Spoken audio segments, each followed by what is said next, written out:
Well, welcome everybody tonight, and welcome to Essex Heritage's new conversation series calling Redefining Heritage. And I'd like to thank you for attending this evening. And before we start, I just want to thank our series sponsors also. So our sponsors are Deolis Brothers Construction from Lynn, Groom Construction, Mary Fox Realty, Hall and Moscow from Newburyport, and Andrew Sidford Architects, also from Newburyport. And it's really because of their generous contributions that we're able to make the series of talks available for free for everyone. So really, thank you very much. And I hope you all will think about patronizing their businesses. So the purpose of these conversations of redefining history is to begin a discussion about how we can make heritage more accessible and equitable, and to open up our audience to the new perspectives of looking and new ways of looking at heritage. And we came about this partly because of some of the demand of some of the young students in this region who have been really caught up with some of the current events and have been asking about the root of these current events and what's happening. And we've said, well, this is of course part of a long continuum of history. And so we realized we really actually need to go back and re-look at some of that history and explore it, both for what it tells us about the past, but also for what it tells us about the present. So Essex Heritage's mission is to preserve and enhance the historic, cultural, and natural resources of Essex County. And part of the way we fulfill our mission is to try to be a catalyst for good storytelling and community learning. And so that's what we hope to do here tonight, have a good discussion and some community learning. Tonight, we're going to be talking about redefining the struggle for labor equity in Essex County. And we have three speakers, and they will focus, two of them will focus on the history of the workforce strikes and protests in Essex County, highlighting two very important events in the early part of the 20th century. The Bread and Roses strike of 1912 in Lawrence, and the Ipswich Hosiery Mills Strike in 1913 in Ipswich. But we'll be not just looking back at these two important events, but also seeking to understand the lasting impact of these strikes, even on our current state of labor equity in this region and around our country.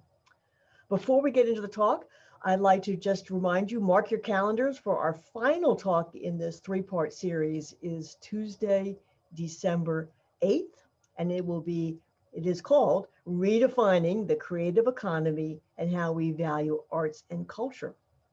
Now, we'll have our three presenters, and at the end of the third presentation, we will open this up for questions and answers.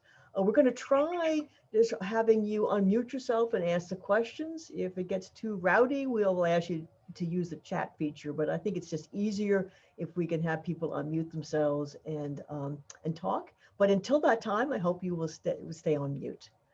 Our three speakers for this talk are first Jim Bouchain, the Visitor Services Supervisor at the Lawrence Heritage State Park. He will be followed by Gordon Harris, Town Historian for Ipswich, and then Avi Chomsky, Professor of History and Coordinator of Latin American, Latino, and Caribbean Studies at Salem State University. So we'll start first with Jim Bouchain. As I said, he's the Visitor Services Supervisor at the Lawrence Heritage State Park, which is part of a unit of the Massachusetts Department of Conservation and Recreation. He is responsible for the park's educational and cultural programs, including exhibits, tours, concerts, as well as visitor and tourist services. He's also a member of the Bread and Roses Heritage Committee, which organizes the annual Bread and Roses Labor Day Heritage Festival, really a wonderful event. He has given presentations about the Bread and Roses strike at numerous occasions, including our Trails and Sales events in the fall, and also including the Old South Meeting House and at the Massachusetts Historical Society. He's become a real expert in the subject. He has also served as a board member of the Lawrence History Center, Lawrence's Historical Society, and previously he worked at the Lowell National Historic Park. He holds an MA in Public History from Northeastern University and a BA from Merrimack College. And Jim was born and raised in Lawrence, back when the strike was still a, a memory of it, of some of the people there. I guess you're not that old, Jim, but anyway, thank you, Jim. And with that, Jim Bouchain. Thank you very much, Annie. And thanks for attending, everybody. I really appreciate it. Those tasks that I do here for public programming that Annie mentioned in the intro, there are things that I haven't been able to do for 8 months because the visitor center has been closed due to the pandemic, of course. So I really appreciate this opportunity. And again, want to thank Annie and Ryan and everybody at the Essex National Heritage Area. So I've got 15 minutes to talk about one of the most amazing events in American history. And I want to spend 10 of those minutes summarizing the history, and then a few minutes at the end, if I have, to talk about some of the legacy and lessons of the Bread and Roses strike. Now, it's a name that's familiar to many. A lot of people think they know something about the strike, and you may, but there's also a lot of mythology about it, and so I'll address some of those things as we go along. First, quick background. Lawrence was a planned industrial city created by some of the Yankee merchant industrialists who had created Lowell earlier and decided to do it again 12 miles downriver here in Lawrence. And on the same basis, which meant hiring young women off the farms of New England, the so-called Yankee mill girls, to operate the machines. Lowell had been made famous for that labor system, a very paternalistic system, and Lawrence started that way, but it didn't last very long. We actually came about during the tail end of that period. So the mill girls were quickly replaced by wave upon wave of immigrants, starting with the Irish, escaping the potato famine, and then followed by, again, wave after wave. So that by 1910, Lawrence's population, which was nearing 100,000, was 86% first and second generation immigrant. Many coming with the massive wave at that time from Southern and Eastern Europe, and coming, of course, attracted by the jobs in the burgeoning textile industry, which was growing quite rapidly here at that time. Unfortunately, however, by that time, the paternalism of the founders was long since forgotten memory, and the living and working conditions for many, and particularly most of these new immigrants, were actually getting worse. So in an attempt to ameliorate some of that, the Mass Legislature passed a law in 1911 reducing the work week from 56 hours a week to 54 hours a week for women and children only, mind you. So a little paternalism involved in that piece of progressive legislation. But the workers in Lawrence, of course, didn't know whether, when the hours were cut, what was going to happen to their wages. That was not part of the legislation. It wasn't addressed. Certainly wasn't the legislature's intent that people would get a wage cut, but as we'll see, that's exactly what happened. Now, going in, very few of the workers were in unions. There were about 1,000 who were members of skilled craft unions that were affiliated with the American Federation of Labor, the mainstream of the American labor movement at the time. So these were machinists and loom fixers, some of the more skilled workers, which were the kind of workers the AFL was interested in back then. Basically, skilled white male workers of Northern European descent. But the vast majority of the workers were relatively low skilled. Many were new immigrants, and most were not represented, except a handful who were members of the Industrial Workers of the World, also known as the IWW and fondly known as the Wobblies. And they were the radical wing of the American labor movement at that time. And they were willing to organize anybody, regardless of skill level, citizenship or immigration status, gender, race, anything. They were remarkably open to any worker in that time. So when the 1912 rolls around and the hours are cut from 56 to 54 for everybody, not just the women and children, because the work was so interdependent, they didn't know whether they would be getting the same wage or a cut. They didn't know until the first pay envelopes were handed out on January 11th. Now, I should say that they had made inquiries. The handful of workers from among the mostly the Italian and Franco-Belgian immigrants who were members of the IWW had asked the mill owners what would happen to the wages, but they got no reply. The reply came with the wage envelopes handed out on January 11, which was a Thursday, just in one small department where they found their wages had been cut. And given that they were already barely surviving, that was intolerable, and these workers walked out. The next day, however, on the 12th, which was a Friday, the vast majority got their pay, saw the wage cut, and a massive walkout took place. Thousands and thousands of workers on the streets protesting, causing a little damage, a little machine breaking and window smashing, and met by police in the streets. So quite a bit of mayhem on that first day.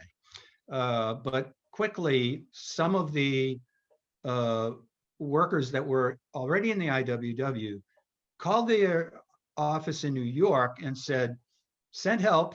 We need help organizing. A strike is blown up, and it is chaotic here."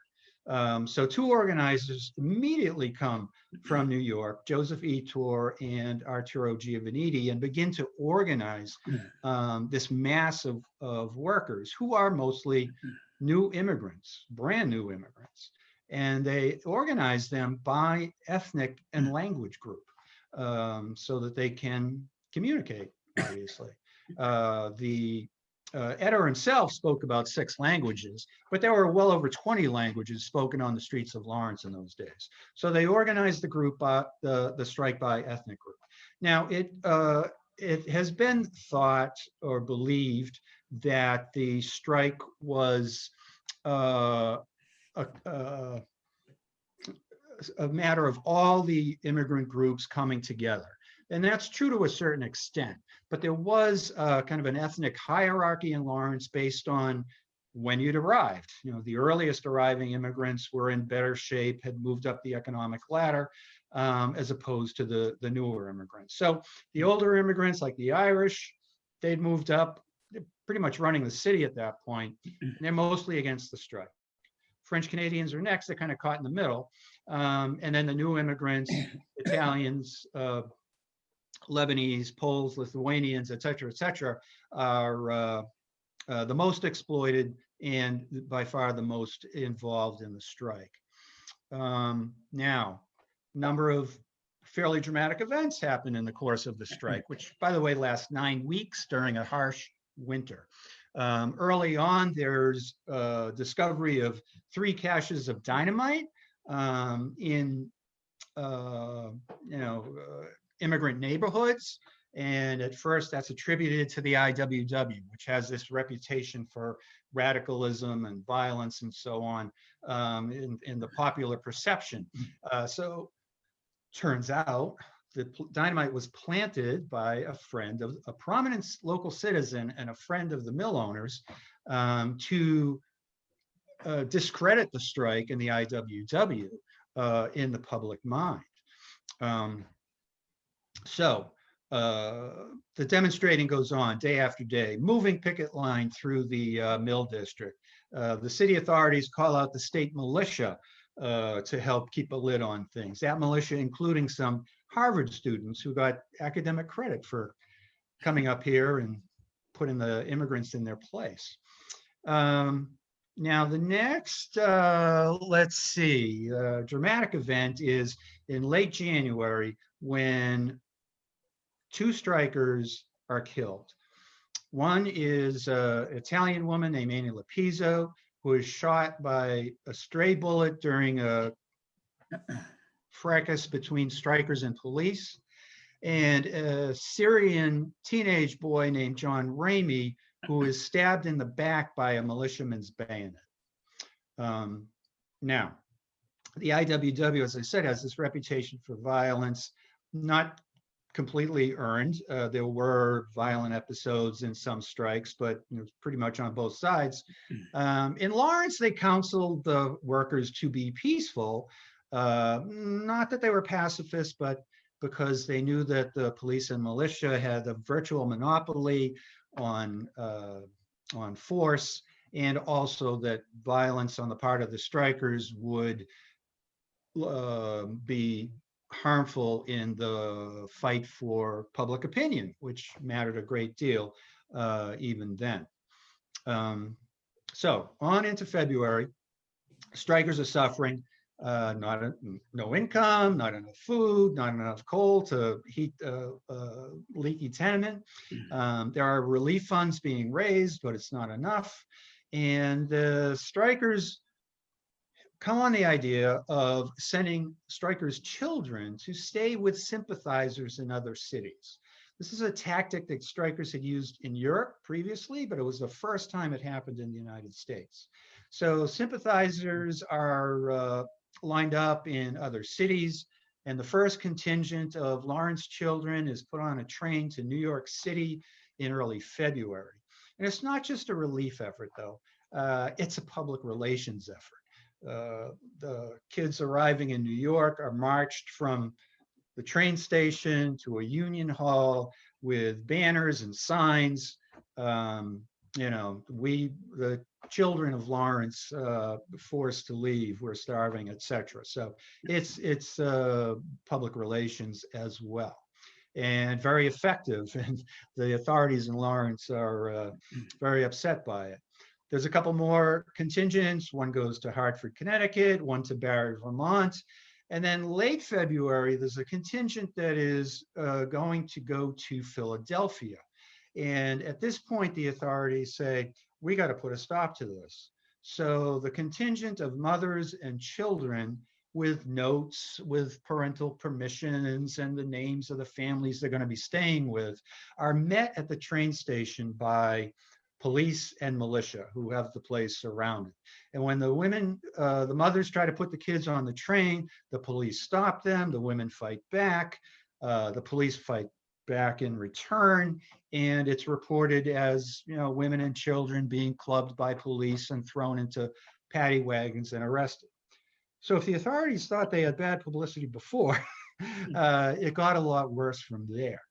And that episode actually gave rise to a congressional hearing in Washington, D.C., at which folks from Lawrence, from both sides, took the train down to D.C. To testify.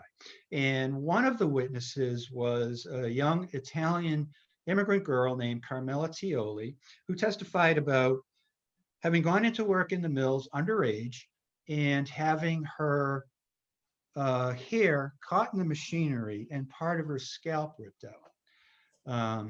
So the PR for the mill owners was going from bad to worse to horrible. And this finally brings the mill owners to the table to negotiate a settlement. And it is settled pretty much on the workers' side in their demands, which were increased pay, which was weighted toward the lowest paid workers, changes in some very onerous work rules, and then finally a promise that there would be no recriminations, no punishment for people who had been active strikers or were continuing to be members of the IWW. Well, it turns out that last provision was not kept, and there were recriminations and blacklisting. So if you were an activist, you didn't get your job back in the mill. And if you were later found out to still be an IWW member, you would be fired. And naturally, with people needing to work to survive, membership in the IWW plummeted through the summer of 1912.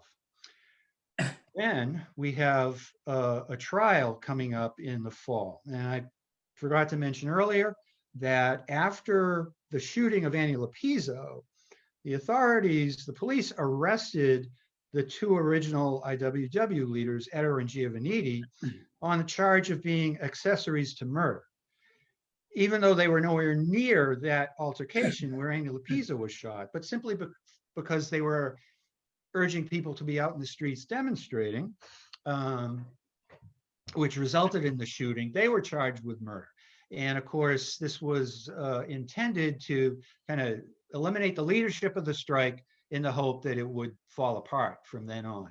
But the IWW had other organizers, including their two most famous, Big Bill Haywood and Elizabeth Gurley Flynn, who had also come to Lawrence, and it carried on while Etter and Giovannitti were in jail.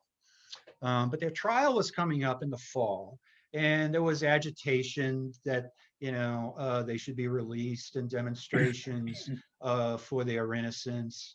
And there was a group of sympathizers who were anarchists, which the IWW was not. And by the way, the IWW was, as I said, the radical wing of the American labor movement at that time. Technically, they were syndicalists, which is a little known branch of the tree of socialist thought. Not anarchists, but nevertheless, this group of anarchists was sympathizers. They came up to Lawrence in the fall to demonstrate for Etter and Giovannitti. They carried a sign which said, which ended with the anarchist slogan, "No God, no master." Now, a clear expression of atheistic thinking, which is what the mainstream folks feared mightily about anything to do with socialist and radical thinking. So this got the powers that be in Lawrence to take action against the IWW. Now they had formed a committee in the spring during the strike called the Citizens Committee, led by some of the leading citizens of Lawrence, headed by a Catholic priest, as in fact. And they had been, doing campaigning and PR against the IWW and against the strike. And finally, in the fall, they decide they got to take a big step to drive the IWW out of Lawrence and organize a huge demonstration called the God and Country Parade, effectively forcing the workers to choose. You can be for God and country, or you can be a member of the IWW, but you can't be both. You have to choose.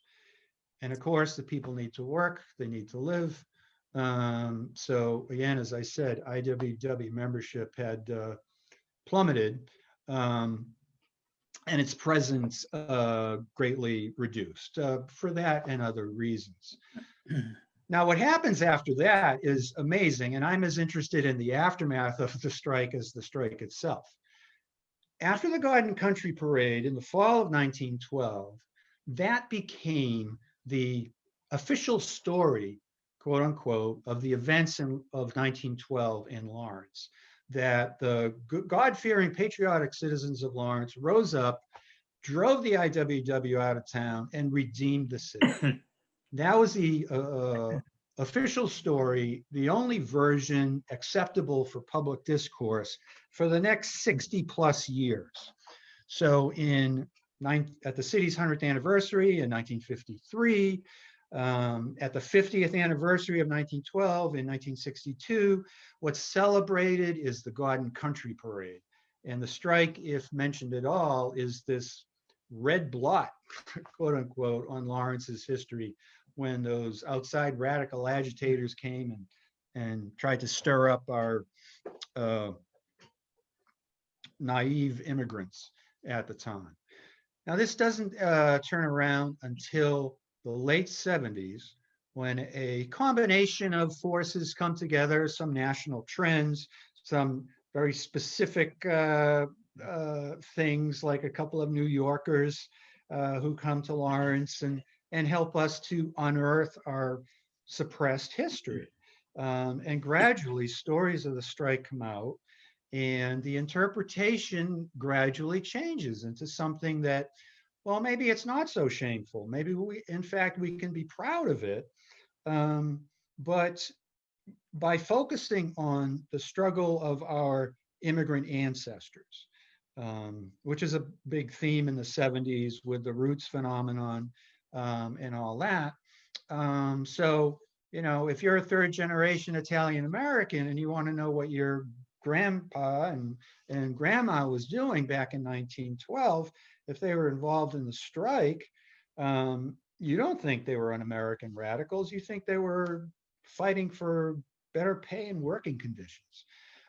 So the strike is interpreted as the struggle of our immigrant ancestors for better pay and conditions, which we've all benefited from in the long run.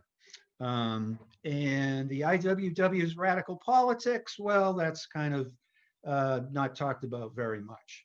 So since that time, the strike has been perceived as a very positive episode in Lawrence history and has been commemorated in the exhibitry at Lawrence Heritage State Park, which was created in the mid-'80s, and in the Bread and Roses Heritage Festival, which has been taking place for 30 odd years since 1985.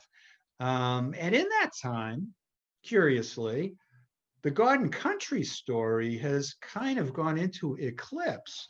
And a lot of the younger people in Lawrence only know the strike as a positive thing, and they don't know about the decades of suppression under the garden country version of events. So we've kind of come full circle, and I think it's rather unfortunate that the suppression of this radical episode has been forgotten. It is ironic in a way. Folks say that history is written by the winners. Well, in this case, it was written by the losers, at least for the first 60 years until the revision and revival. Now, there are any number of lessons and legacies from the Bread and Roses strike, and you may have questions, and unfortunately, my time is up, so I'll get into some of those things in our Q&A session. Thank you for your attention. Great. Thank you so much, Jim. That was terrific. Next, Gordon Harris will talk, and Gordon serves as the town historian for Ipswich. He's been in this position since 2014, and he's currently the chair of the Ipswich Historical Commission, which is not to be confused with the Ipswich Historical Society, which is now known as the Ipswich Museum. I didn't realize that Gordon is a native of Mississippi, but has lived in Massachusetts since he graduated from Millsap College in 1971. And he moved to Ipswich in 2004. Although he majored in sociology, he makes his living as a carpenter with a special interest in architectural history. So in addition to leading walking tours and bicycle tours of Ipswich, he created and produced the historic Ipswich website, which now receives 400,000 page views per each year. That's quite a lot. Congratulations, Gordon. So, Gordon, okay. Happy to put it over to you. Thank you, Annie. Yes, I did grow up in Mississippi, and I apologize for a 50-year-old lingering accent. But it was a learning experience to grow up in a place where so much was going on at the time. I was in college, fortunately in a fairly liberal college in Jackson, Mississippi, Millsaps College, at the same time that the civil rights movement was still going on, and the Vietnam War opposition was happening. That really helped shape my own experiences. What I want to do today is share some photos and history from the Ipswich Mills strike, which wasn't quite as big, and perhaps has been somewhat forgotten. But some great photos because of glass plate negatives and other photos that people in this town have shared. So let me get to that place. Sorry, I think I've got the wrong, here we go. All right, everybody see that? We good? Okay. I want to give you a background first on how the hosiery industry came to be in Ipswich. There's this sign that you see on High Street in Ipswich. In the late 18th century, Ipswich had about 600 women and girls producing more than 40,000 yards of lace annually. It was an industry that had begun in Europe and England, and Ipswich was actually the capital of the lace industry. Unfortunately, men, Ipswich industrialists, imported machines from England to mechanize and speed up the operation, hoping for a big windfall. And instead, the business was not financially successful. They were unsuccessful at raising mulberries up on Town Hill. But what they did succeed in doing was destroying the handmade lace industry, for which Ipswich had become famous. Go forward a few years, 1827, some of the same men built a substantial stone dam on the river called the Ipswich Manufacturing Company. And this was the stone textile mill that you can see back on the left there. It was for the manufacture of cotton cloth. And once again, they were unsuccessful. And in 1868, Amos A. Lawrence, I think from the same industry that we just heard about, he purchased a stone mill, and he was successful. He developed the Ipswich Hosiery Mill and expanded the mill campus, as you can see with the buildings on the right. Those are the same mill, some of those are the same buildings that you see today at Ebsco Publishing. This is the postcard of the Ipswich Hosiery Mills. This photo was taken from the Ipswich Female Seminary, which was on Town Hill, which is another interesting story. It was the first accredited college for women in the United States. So by the turn of the 20th century, the Ipswich Mills have become the largest stocking mill in the country. This is just typical of one of the many ads that were run across the country. As a matter of fact, growing up in Mississippi, my grandmother had a box of Iswitch hose, and they weren't very appealing in my opinion, because they had that ugly little line going down the back. They were thick, and later on, I think Shears came along and put them out of business. But it was a successful, a very, very large company, and a wave of newcomers to Ipswich included the New England mill girls, who we just heard about, and the French Canadians, and later immigrants who arrived over the next half century to work in the mill. And it's interesting that, you know, the town of Ipswich, which had basically fallen into poverty for a number of decades following the Revolutionary War and the War of 1812, it was these people, these immigrants to Ipswich, who made the town successful. Until about 1822, the people of Ipswich were almost invariably Ipswich born. But then by 1860, over half of the population of these New England mill towns were foreign born. And coming to Ipswich was primarily Polish and Greek immigrants later on in the 1880s. And the migration of young Greek men in particular, beginning in 1880, they formed these associations. This is a 1915 photo of the Greek Loganiko Society, and this is a courtesy of the Ipswich Museum. I'd say that a large percentage of today's residents of Ipswich descend from the immigrants who arrived at that time to work in the mills. And you can tell it was hard work. Many of the workers, probably a large majority of the workers, were women.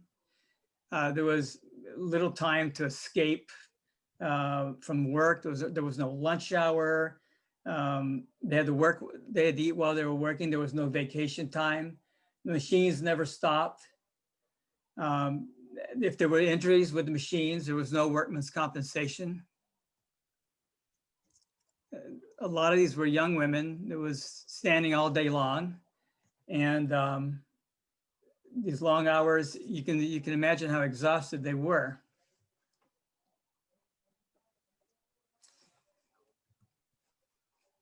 This is another young woman working at one of the mills. I think this one might be down in Rhode Island. And it was a mecca for these immigrants. And I think at the height around 1900, the Ipswich Mills employed over 1,500 workers, of which 75% were women. Thomas Franklin Waters was a renowned historian of Ipswich. He said at that time, when he was writing about 1900, that you could walk down the streets of Ipswich and you couldn't understand what about half the people were saying. And this was really something new and scary. This is a photo from the Lawrence Textile Mills Strike in 1912 that we just heard about, the Bread and Roses strike. And of course, they were striking against a 2-hour pay cut. That strike grew to more than 20,000 workers. Well, there weren't as many workers, of course, in Ipswich, but I think because they were organized, the concept caught on. So 18 months later, in early 1913, a strike by non-English speaking workers demanding a 20% wage increase at the Ipswich Hosiery Mill plant was organized by local members of the industrial workers of the world. This is a photo.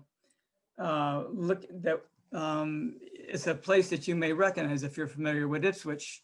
If you were standing in front of the Institution for Savings close to the railroad tracks, which are on the right, you're looking up Saltonstall Street.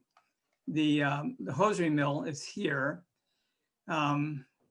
These are the Greek and Polish workers that are going to the strike. And as you see, there's almost like a line of demarcation here. These are the English speaking residents of the town coming and watching to see what's going on.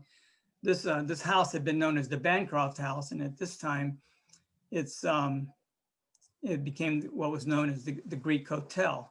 Interestingly, just as an aside, the building over here on the right-hand side is the Whipple House. And as you know, the Whipple House is now on the South Green, and it was moved a few years after the strike over the Choate Bridge, down, pulled by Model A trucks, I think, and relocated at its present location. The owner of the Ipswich Chronicle, George Schofield, was very much against the strike. And this, of course, the Ipswich Chronicle was the paper. Matter of fact, it still was when I moved to town, not so much anymore. He stirred up resentment with his editorials against the strike. So a very large meeting was held at Town Hall, and the residents became agitated and demanded that we've got to meet force with force. So Iswitch had a small police department. They needed more. It looks like Keystone Cops there. Excuse me. So what they did is they brought in police from all the other towns. Now, there were 500 local people still working through the strike. And the problem that was occurring was the strikers, here shown on the left, would show up and perhaps they would hassle or heckle the workers. And you can see that the police eventually were lining up along the walls there to keep the gates open. It's another picture from the same scene. And I'm always kind of fascinated to see how many really young people, the children, it came out. I think there were just as many people observing as actually people striking. So it all came down to a boil. June 10th, 1913, a confrontation erupted between protesting immigrant workers and the English-speaking strike breakers. This probably had happened several times already, but on that day, several policemen were hit by flying bottles and debris that supposedly were tossed by the demonstrators, and the police opened fire on the crowd, claiming that someone had shot first, of course.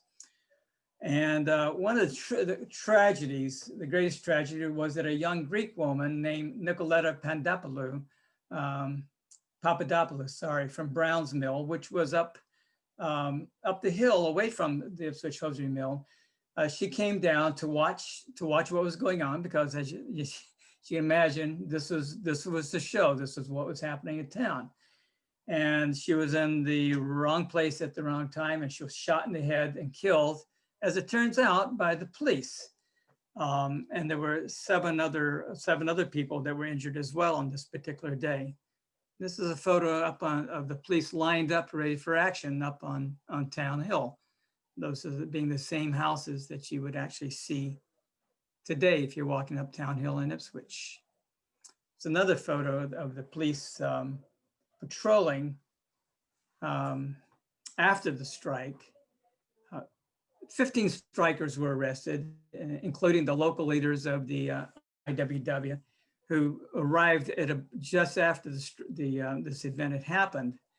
And even though they were not in town when the bottle throwing and the shooting by the police happened, the IWW workers were charged with inciting to riot, and resulting in murder. Thomas J. Holloway, National Secretary of the Textile Branch of the Industrial Workers of the World, had arrived to take charge of the strike. And the police were circulating a story that the young woman was shot by a striker from a second floor of a tenement. And they even had an autopsy report suggesting the same. But 3 days after the shooting, one of the witnesses came forward to testify that he had actually seen the police firing, and there was no weapons were ever found, and the charges were dropped. But these organizers, including Carol Pingree, who was sentenced to 3 months in jail, and Nathan Herman was sentenced to 6 months for disturbing the peace, regardless of whether they were there or not. So I think one of the main objectives of jailing the organizers was that left this group of strikers leaderless, and they were not allowed to be on the streets. They were not allowed to organize or to block any entrances. So they gathered. This is a picture of them gathering up supposedly at the Greek church up on Mount Pleasant, although the buildings don't look familiar. So this could be a different gathering here in town of the workers. The patrolling continued on for several weeks. And then I would say the second tragedy for the workers was that the strikers' families were actually evicted from their houses. If you're familiar with this part of Ipswich, it's still known today as Pole Alley. And eventually, after the mill closed, the houses were sold to the workers. But what happened this day, July 15th, was 14 families were evicted from their houses, and with all their belongings, with no job, and no place to go, and they're not even in the country of their birth. It's sort of a grainy photo of these people out on the street, all their belongings cast out there. I honestly don't know what they did, but I assume that they relied on the generosity and hospitality of the other people that they knew, and perhaps some of the townspeople. This is an aerial photo of Pole Alley. So here's the railroad track. If you ever come in on the commuter rail, the Ipswich Mill operation is up in this area, and all of these are houses. Most of these houses were built for the workers. And what happened then was that, as I mentioned before, the hosiery business went out of business and eventually sold these houses to the people who had formerly worked in the mill. This is the facility, the Ipswich Mills facility today. After the mill closed, the strikers had not received their wage increase. And then the mill basically went out of operation because of the ineptitude of the men who were running the business, not realizing the changes in fashion trends. It sat empty for a while and then was bought by Sylvania. Sylvania manufactured fluorescent tubes there, and then during World War II, it was one of several factories that were producing something called the proximity fuse, which probably helped win World War II. They made bombs much more lethal because with the proximity fuse, the bombs would explode in the air, have a much greater spread of the destructive force. What you're seeing today is the Ebsco Publishing Company. It's the greatest, it's one of the largest online publishing companies in the country. The mill strike, I would say, is for most people in town may not even be aware of it. It's probably mostly forgotten. This is a panel on the Iswitch Riverwalk mural, which is on the back of the Ebsco Mills building. Interestingly enough, the very building where, one of the very buildings where people were striking. And my friend Alan Pearsall was the artist on this, painted this about a dozen years ago. It's one of the few reminders of this event in Ipswich.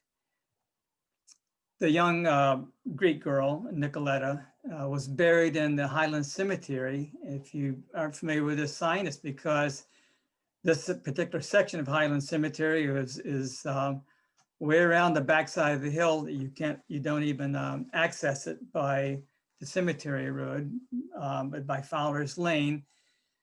For maybe about 30 years or so, the Polish and Greek people who died in Ipswich, people who worked at the mills, were buried separately away from the English-speaking people. It's a very interesting cemetery with all of the inscriptions in languages that I can't read. This gentleman, Steve Georgakopoulos, was witness to the strike, and he was interviewed in 1984. Steve was barely out of his teens when he made the long trip from Greece to Ipswich to work in the mills. His brothers had arrived here earlier in 1907. And in this article, 1984, over 60 years, 70 years after the events of 1913, he's still very angry. He said, "They shot the Greek girl and they killed her. She wasn't even a mill worker. She wasn't even a striker. I come out and I try to help and they shoot me in the leg. My sister comes out with a baby in her hands and they shoot her. My second sister called for help and they clubbed her. My mother comes out and they started to shoot her. All they wanted is to shoot the goddamn foreigners." It's interesting that we no longer have anybody that's a witness to the mill strike. What we have is newspaper articles from that time where you get a very different story. New York Times, a woman was shot and killed. 7 persons were wounded by bullets, and many, including several policemen, were hurt by other missiles in a strike riot outside the Ipswich Hosiery tonight. Blames the events on the industrial workers of the world. And then there was the other view that was printed. This was a publication called The Lumberjack, affiliated with the industrial workers of the world. I think after, not too long after the strike, they actually changed the name of the publication to Voice of the People, which is probably a little bit better known. The reason it had this unusual early name is they were organized by a group of lumber workers. But it reads, "Since the riot of June 10th, pulled off by the town authorities in order to appropriate more police funds, the persecution of strikers is not abated. Parades were stopped, hall meetings suppressed, public assembly prohibited, and free speech was throttled in Ipswich." So you get a different news story depending on what you're reading. And it's interesting that that's the same way it is today. So I'll leave you with this one last report. This is the annual report for town meeting by the Selectmen. And it reads, basically says this in a synopsis: a strike was inaugurated at the Ipswich Mills, which continued 14 long weeks, bringing great anxiety to the officials and the townspeople in general. The mill is the industrial center of the town, and anything which affects the prosperity of the corporation affects the body politic. Prompt action was taken, and at no time did the control of this situation slip from their grasp. Those directly interested in the outcome have not failed to express to the board their complete satisfaction. No mention is made of the deaths or the outcome or the evictions or the failure of the workers to get the raise that they wanted. Only that the people of Ipswich were very satisfied with the outcome. I'll leave you with that to mull on for a while. Well, thank you very much, Gordon. I really didn't know much about that history. Very interesting. Thank you. And now we have Avi Chomsky, and Avi is a professor of history and coordinator of Latin American and Latino and Caribbean studies at Salem State University. She has been active in Latin American solidarity and immigrant right movement for several decades. And she's written numerous books. I'm just going to mention a few of them. One of her books is Linked Labor Histories, New England, Colombia, and the Making of a Global Working Class. Another book is They Take Our Jobs, ! And 20 other myths about immigration. So that's very interesting. And an upcoming book is Undocumented, How Immigration Became Illegal. No, actually, I'm sorry, that one was published in 2014. The next one that's upcoming is Central America's Forgotten History, Revolution, Violence, and the Roots of Immigration. And I think that's going to be published in this new year. Avi's also co-edited several anthologies, including Organizing for Power, Building a 21st Century Labor Movement in Boston. And this is another book that's going to be published early next year. So thank you. And Avi, let me turn this over to you. Thank you so much.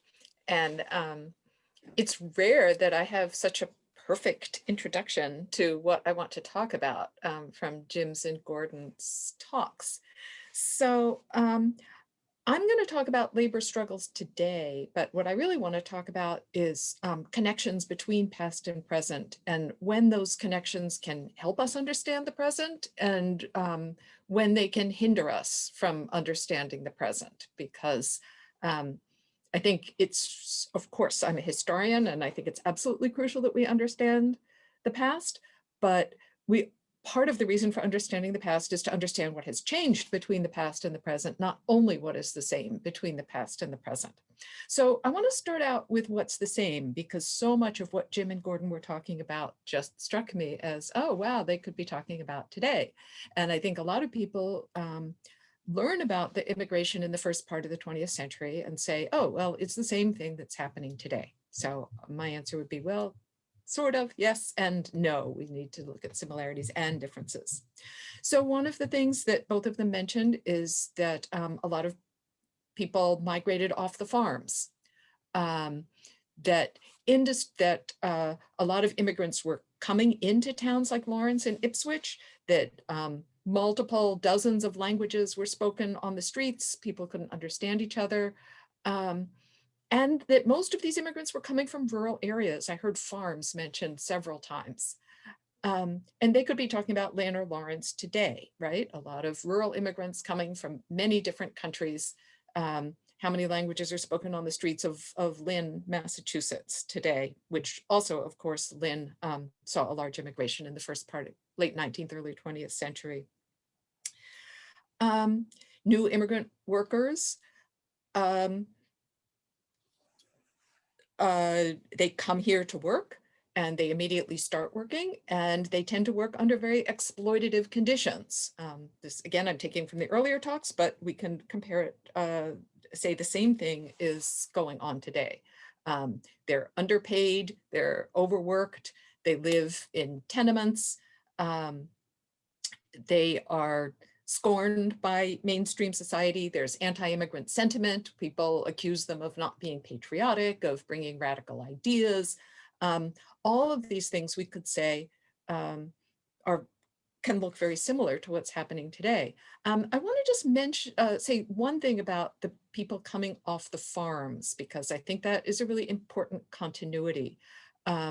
That industrial society, the United States and Europe, there's been a pattern of dependence on laborers coming from far away rural places.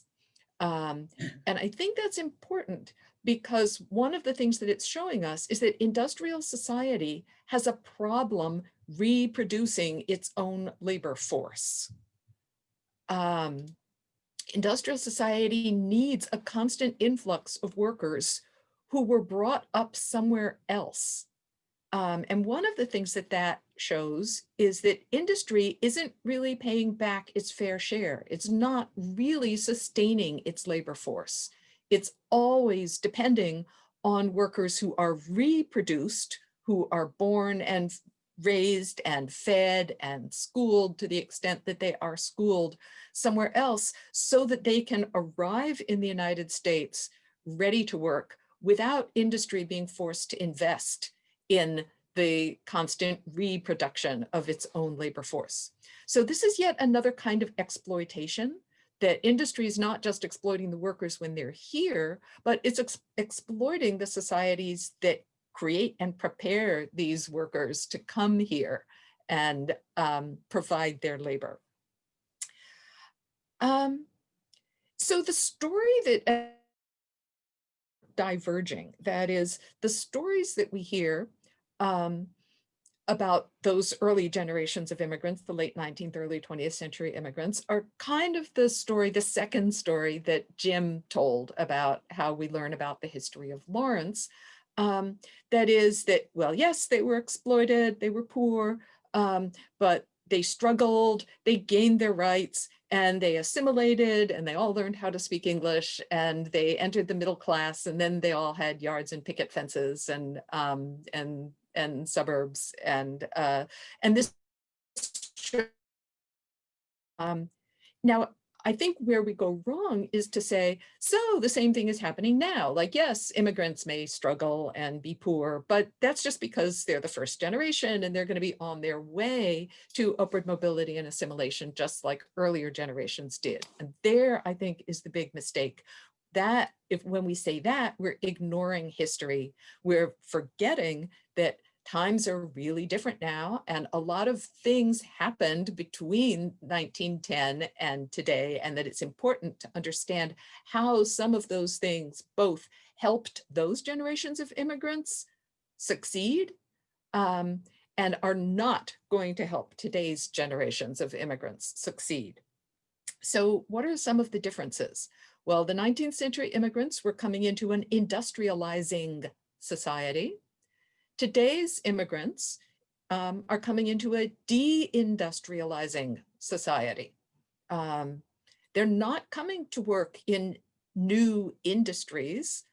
They're coming primarily in a very different global context that we sometimes call the new international division of labor, where all of these factories, and we heard about factories in Lawrence, factories in Ipswich closing, now our hosiery, our cotton sheets, our clothing, where is it made? It's made in the third world.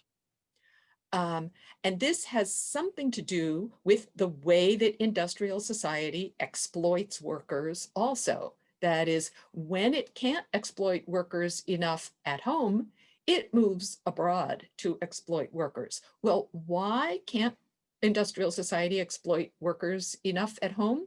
Precisely because of the kind of union organizing and fights for their rights that lead us in the middle of the 20th century to a major transformation in industrial society, where these companies, factories, are forced to give back their fair share to the workers. They're forced to pay taxes, to pay for the schooling of their workers and the building of the infrastructure that the working class needs. They're forced to pay decent wages. I'm sure everybody's familiar with the New Deal, the massive legislation that was passed in the middle of the 20th century that protected workers' rights and that allowed this process of upward mobility and assimilation to take place for the primarily European workers. I should also point out another difference, and which brings us to another continuity. Not all of the workers who immigrated to the United States in the mid-19th century came from Europe. Some came from China, some came from Mexico. They did not have the same experience of assimilation and upward mobility. They were treated very differently by the law. There were also African-American rural workers from the South who migrated to the North with the Great Migration. They were also treated differently. So both immigration law and social protective, so the social welfare state that developed in the mid-20th century treated workers of color very differently from those who, despite the anti-immigrant sentiment, which was very real that we've heard about against Greek, Italian, Polish, French, etc., workers, they were treated as white by the law, and that is part of the process of assimilation into the social welfare state of the mid-20th century. Well, by the late 20th century, along with deindustrialization, that social welfare state is also being dismantled. We have what those of us in my profession like to call the neoliberal era. You may have heard of this referred to as Reaganomics. We take away these social protections. We destroy the unions. We dismantle the social welfare state and adopt this neoliberal or trickle-down ideology. We can do for the economy and for the people is to lower taxes on business and cut back social programs and try to hold these businesses here by getting rid of the unions, getting rid of the social protections, getting rid of the taxes, getting rid of the regulation. We're seeing a little bit of this again repeated, but really it's Democrats and Republicans who have implemented this neoliberal turn.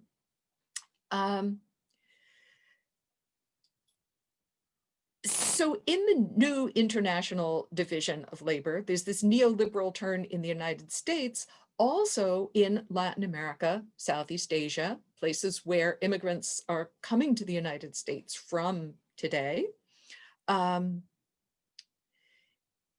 Where these countries are competing with each other in what's known as another aspect of the neoliberal era, a race to the bottom, where each country is saying, oh, well, we have to lower our wages more in order to keep the businesses here, because if we don't lower our wages here in Guatemala, they're just going to move to Honduras. And if we in Honduras don't lower our wages, they're just going to move to Haiti. And of course, there's also the fact that when these countries try to implement stronger social welfare policies, the United States usually invades them and overthrows their government to help return them to their favorable investment climate. We also have the financialization of the US economy. As we deindustrialize, we've been being made in the United States is being made by money, by new financial instruments, by indebting people, by imposing fines and fees on prisoners, by building private prisons. We have this whole new, by subprime mortgages, by student loans, by refinancing of third world debt. So we have this financialization that is helping the rich get richer. And we have the shift to the service economy in the United States, and it's a very bifurcated service economy. So we have scientists and professors, bankers and financiers at the upper echelons of the service economy, but there's also a huge demand for labor in our new economy at the lower ends of the service economy. And this is where the new immigrants are coming into. They're not going in so much to industry, except for some very specific industries that could not be relocated. Agriculture, for example, meat packing, for example. But most of them work in service industries. They clean, they're in the backs of restaurants, cleaning, all forms of cleaning, whether it's landscaping, house cleaning, cleaning buildings, taking care of children, taking care of elderly people, all these things that we are now learning to call essential workers, because the bankers and the financiers accept themselves. But the people who do all the really essential work of keeping society going are immigrants. And they are working under some of the same kinds of exploitative conditions, but without very much hope right now for the kinds of changes radical unions, communists, anarchists, the IWW, that led to the building of the social welfare state in the mid-20th century, that led to upward mobility and assimilation. So to conclude, third world workers have sustained the industrial economy from beginning to end, or beginning to now, I should say. But right now, the prospects for a repeat of the assimilation and upward mobility that earlier generations of immigrants experienced do not seem very promising.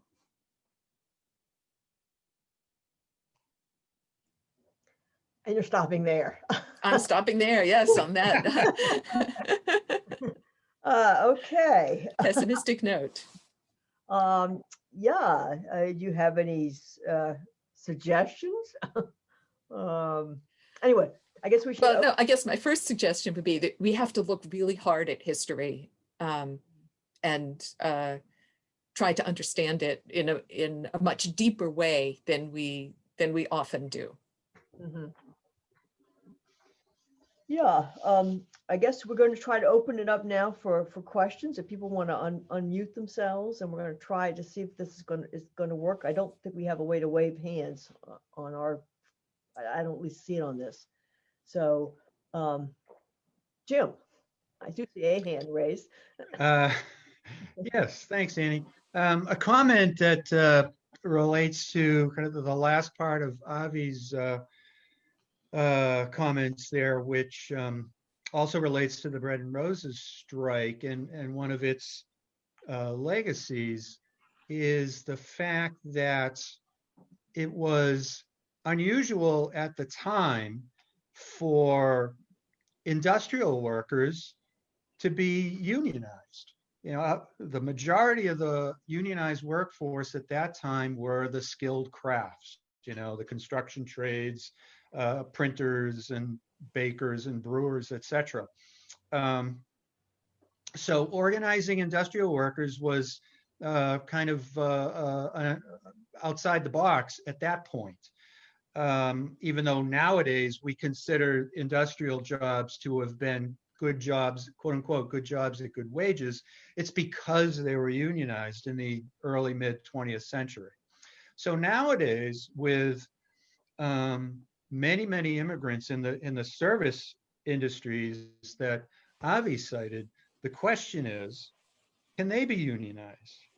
Now that's a big challenge because for any number of reasons. Dispersed workforce or dispersed workplaces as opposed to the concentrated workplace of a big factory.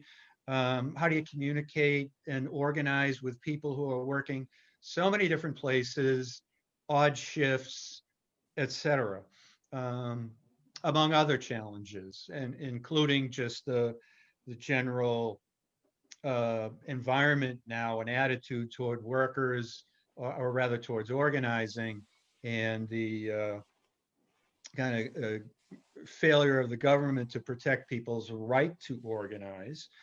So it's a big challenge, but folks are taking it on. predominantly the SEIU, Service Employees International Union, which famously has organized janitors in commercial buildings under what they called the Justice for Janitors campaign, which back in the 90s in Los Angeles, when they were organizing, specifically cited the Bread and Roses strike as an example and inspiration. So here were these immigrant workers with no power, no respect, no nothing back in Lawrence in 1912.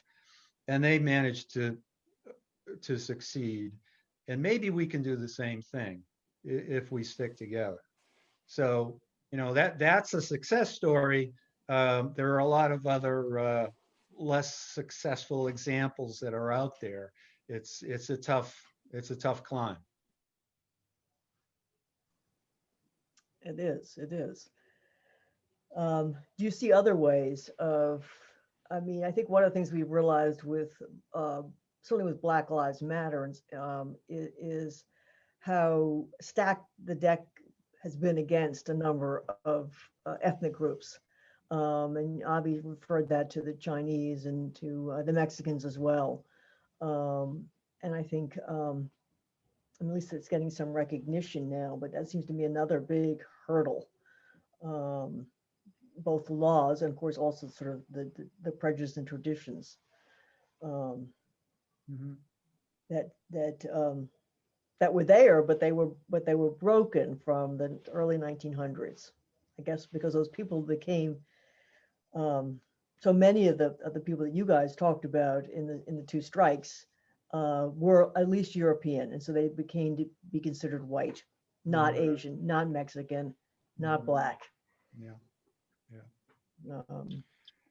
And if I can point out one more parallel to the Bread and Roses strike and what you just cited, Annie, some of the oppression and challenges that people of color have experienced have also been suppressed from memory, like the Bread and Roses strike was here for so many years. Most Americans only just learned about the Tulsa race riot of 1921, I believe it was. A lot of that history is just not known. Mm-hmm. Yeah, I think the other bulwark that at least you had the unions, but you also had the some of the programs, some of the social programs, all of which have been gradually pulled back since the 1980s. I think a number of us hope that some of that stuff will come back. Hope that the Obamacare was the first sign of that, but I don't know. It's a mammoth battle over that now. Any thoughts? I mean, one thing that I found encouraging about this election and some of the exit polls is the not the fact that Biden squeaked into a win, Biden, a representative of the neoliberal wing of the Democratic Party, but rather the amount of support that has been shown for the $15 minimum wage and for something much more than Obamacare, that is Medicare for all. That despite the ideology, there does seem to be really widespread support for those kinds of social programs, even though I don't see much hope that a Biden administration with a Republican Congress is going to move us very far towards them. But yeah, I also feel like one thing that we can hope for with the Biden administration is, I mean, part of the way the system perpetuates itself is through anti-immigrant racism. And certainly the Trump administration helped to foment that as much as possible.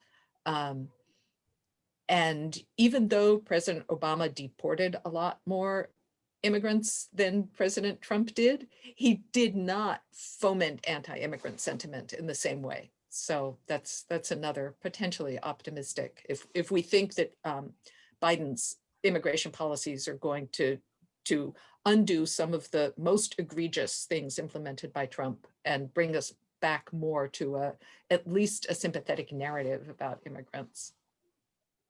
least the DACA, I think, the Dreamers have a shot. What about, I mean, do you think there's any appetite to deal with immigration legislation? I guess not. I don't know. Be tough. I'm not hopeful. Depends what happens in Georgia in the Senate races. And it might be possible.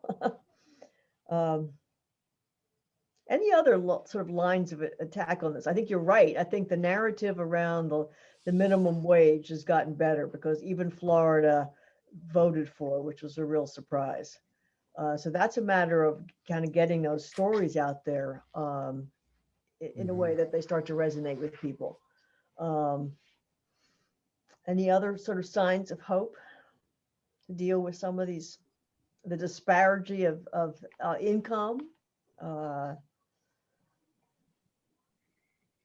Well, I think, we have to get past the, this otherism amongst American workers. Our diversity is a great cultural strength, but it's also been used to divide. And, we've got to see workers somehow as workers and not focus on our differences.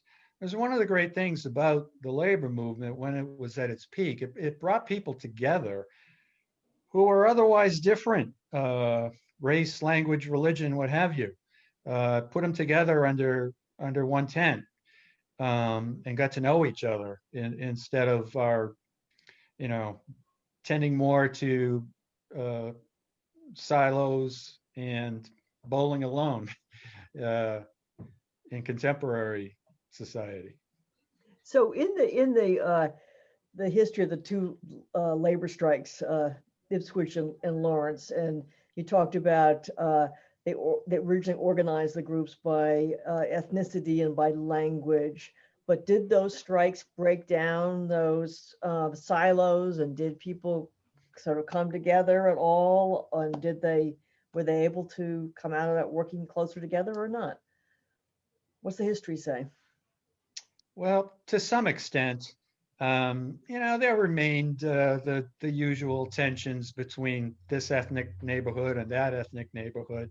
And of course, the hierarchy remained in place. I mean, the older immigrant groups, predominantly the Irish, were, kind of continued to look down on the newer immigrants. And of course, the God and Country story was a big part of that. It was, we're the loyal Americans and you're the crazy radical immigrants. So, those tensions lasted a long time in Lawrence. What about Ipswich? Did you see any Well, in Iswitch, I think the story, the post-strike story, so the story for the last 100 years is assimilation. And as Avi pointed out, eventually they were assimilated as white people. The workers in Ipswich were at the time of the strike were primarily Greek and Polish people who within a couple of generations were speaking English. And I think it might have been perhaps 1970 or so that the Greek population is very strong here and still has a lot of kind of a sense of community, but we're also assimilated into the town's infrastructure. So we've had Greek origin select board members, and also in terms of the industry of the town. I'm not as familiar with the Polish population, but the Greek population has been particularly contributed to the seafood industry. If you ever went to Howard Johnson's and had fried clams, and that was the only way we knew clams in Mississippi, these little puny strips, they all came from Ipswich. And it was one of the biggest employers in town for a long time. The French Canadian population, which preceded that in the mills, also is a very prominent family in this town, and you know these families by their names only. Otherwise, it's been a story of assimilation, and but I do think that's because we don't have those visual markers that people from with different complexions would have, and I had to say Ipswich is probably the whitest town I've ever lived in, you know, so perhaps that makes it easy to think that we are encompassing and accepting. We haven't been tested in that regard. Mhm. I mean, I think Avi made an interesting point about the industries have well, your term that the industry isn't able to keep a sustainable workforce. They have to pull in from outside. They always have had to pull it from outside. And once the workforce starts to become more sustainable, the wages go up, it becomes a decent job, you can grow up here and go, then the industry moves. And then what you said, as you said, not only that, first of all, it moved out of here and it moved south and it moved overseas. But now overseas, it's moving from one country overseas to another country overseas. I mean, I don't know how you ever get ahead of that. So there's a couple other things that make it even worse. That we're running out of subsistence societies. That is this, and this is a historical phenomenon too, that is the world is now primarily urban, and there's a sustained attack on every continent against rural subsistence societies. So, so this process can't go on forever. Like it's gone on for maybe a couple of 100 years, but it can't go on forever. And the second thing is, you know, we talk about the service economy and the bifurcated service economy as that I mentioned, but there's a real material basis to our modern technologically advanced service economy. We don't see it because most of it takes place in the third world, or it takes place on Native American reservations. It takes place in Cancer Alley in Louisiana. It takes place among racialized populations in the US or outside the US. And I would just add on to what Jim said, that racialization is not differences. Racialization is ideology and history and colonialism. And so there's a lot more to it than just, oh, a person looks a little different. That those are ideas that we learn through what we perceive as difference. We learn through history and colonialism and ideology and racialization, rather than like race as a thing, but the racializing of people as belonging to exploitable groups. But the material basis for this modern industrial, post-industrial society, we're also running out of that. Like we're pushing more and more into resource frontiers, and we are exceeding our planetary boundaries one after another. Like environmental collapse is also threatening our system, and not just climate change, that's one of them. But in multiple areas, we're really pushing the planet to its limits. So, you know, and part of that is the destruction of the only really sustainable, reproducible societies, which are subsistence societies. Industrial society is not sustainable and reproducible because it relies on extracting people and extracting resources and turning out pollution. Any alternative histories out there? I'm not sure. Wow, no, I think we're just, yeah. For all I mean, starting. we need to rethink a lot. I Yeah. guess that's my, Yeah. my Yeah, it can be hard conclusion. though. We don't seem to agree on anything. So we awfully divided. So it's hard to look at the problems in a way that to really brainstorm together when we can't even agree what the problems are.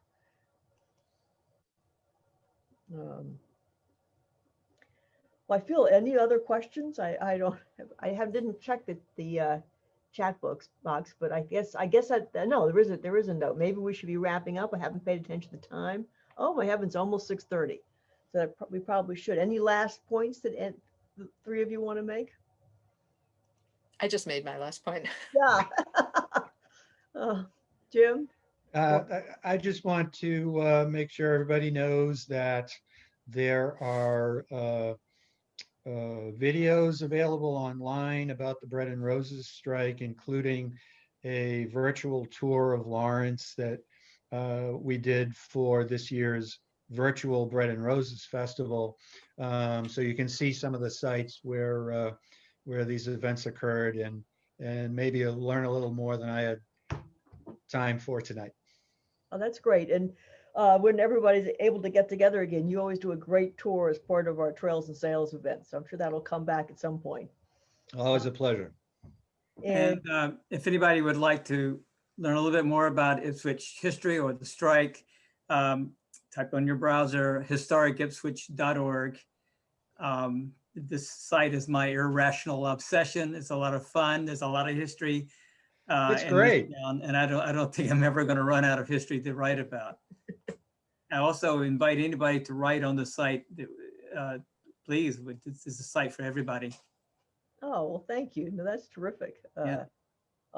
And Avi, if people want to find your books or anything, where would they be able to find them?